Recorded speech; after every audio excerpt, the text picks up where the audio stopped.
Okay, so I have a 2011 MacBook Air, and the battery's just not what it needs to be a very efficient laptop away from being plugged in.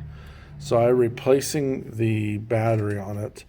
I watched a couple YouTube videos, and well, I'm making a little follow-up video of what I'm doing to replace my battery. And to be honest with you, it's really cheap. I bought the battery from Amazon through, I guess it's a Ego Way is the name of the company. It was only about 50 something bucks. It even came with screwdrivers. Pretty amazing. I didn't know about it. And in which case, I actually bought a screwdriver set that came with screws and so forth. Again, on Amazon. And it came with all these, the basic things that you need to get your MacBook Air up and running, all the replacement screws.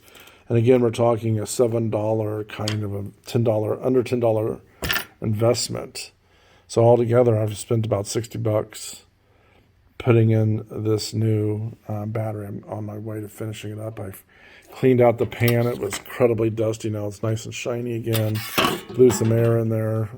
Used my little brush a little bit. Didn't go too crazy on it.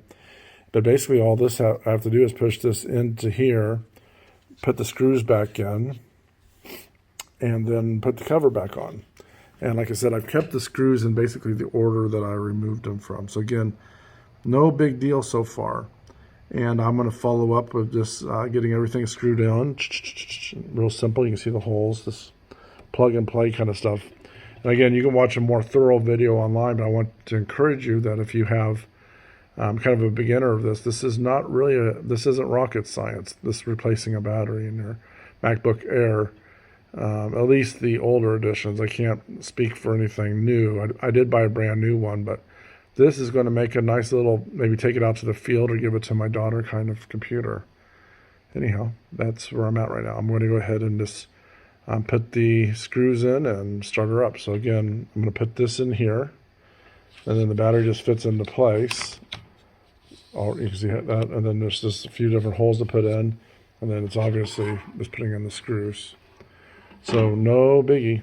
I really encourage you to do this versus throwing out your MacBook Air or sending a couple $100 to someone else to do it, unless you want me to do it for a couple $100 for you. Then I'd be more than happy to.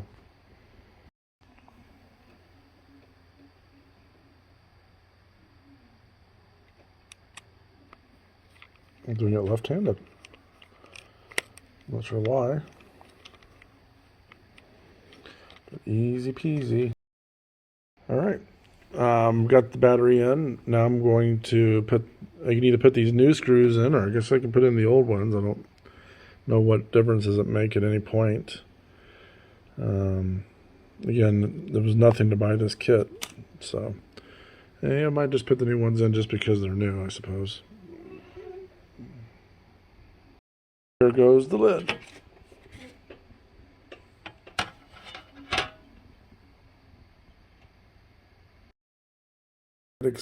Screw have things in the same order that they came off of the device, the MacBook Air.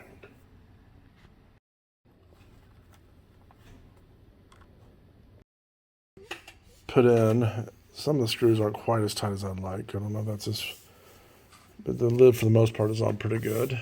And anyhow, I'm going to plug it in, and then we'll see what happens. As you can see, we're doing great. Easy fix. Now, technically the last thing, as you can see, you've got a green going too over here. Now, technically the last thing you have to do is, once the battery's fully charged, which it is, unplug it and let it discharge completely. And then wait about 4 or 5 hours, replug it in, and that will recalibrate